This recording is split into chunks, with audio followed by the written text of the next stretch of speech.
प्रमाणाची कुपवाड औद्योगिक वसाहतीमधील 20 मेगाव्होल्ट अँपिअरच्या सबस्टेशनचे उद्घाटन। कुपवाड प्रतिनिधी। कुपवाड औद्योगिक वसाहतीमधील चाकण सबस्टेशनमध्ये पूर्वी 10 मेगाव्होल्ट अँपिअरचे सबस्टेशन होते। त्यामध्ये आणखीन 10 मेगाव्होल्ट अँपिअरचे सबस्टेशनची वाढ करून आता ते 20 मेगाव्होल्ट अँपिअरचे सबस्टेशन झाले आहे। त्या सबस्टेशनचे उद्घाटन महावितरणच्या स्वतंत्र संचालिका नीताताई केळकर, हिंदुस्तान एरोनॉटिक्सचे संचालक दीपक बाबा शिंदे यांच्या हस्ते करण्यात आले।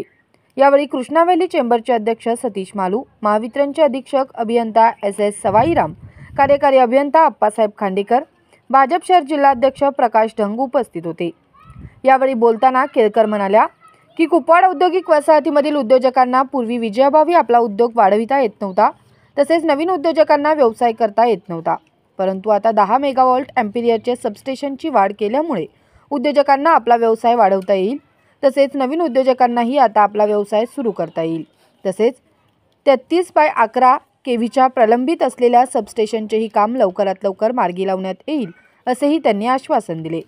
तसेच त्यांनी महावितरणबाबत कोणतीही अडचण असल्यास आम्हाला सांगितल्यास त्याचे लवकर आम्ही निरसन करू, असेही त्या म्हणाल्या।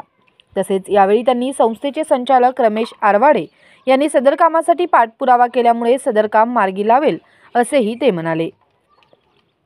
यावेळी संस्थेचे अध्यक्ष मालू यांनी प्रास्ताविकात म्हणाले की कुपवाड औद्योगिक वसाहतीमध्ये आता सगळ्यात मोठा विषय विजेचा होता, तो आपण मार्गी लावला। याबद्दल कुपवाड औद्योगिक वसाहतीमधील उद्योजकांच्या वतीने आम्ही आपले हार्दिक अभिनंदन करतो। सदर सबस्टेशनमुळे उद्योजकांना थोडा दिलासा मिळाला आहे। कानडवाडीमध्ये देखील बसवण्यात आलेल्या 10 मेगाव्होल्ट अँपिअरचे येत्या 15 दिवसात उद्घाटन होईल। तसेच 33/11 केव्हीच्या प्रलंबित असलेल्या सबस्टेशनचे काम आपण मार्गी लावावे, असेही ते म्हणाले।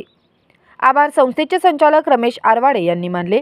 यावेळी संस्थेचे संचालक दीपक मर्दा, रमेश भगत, नितीन शहा, पांडुरंग रुपनर, महावितरणचे अतिरिक्त कार्यकारी अभियंता अनंत उपरे, सहाय्यक अभियंता अश्विन कुमार बुचडे, अभियंता प्रियंका बिरनगे, उद्योजक भरणीधरन पांडेयन, टेकचंद असिवाल, आयुष सेवाभावी संस्थेचे अध्यक्ष अमोल पाटील आदी मान्यवर मोठ्या संख्येने उपस्थित होते।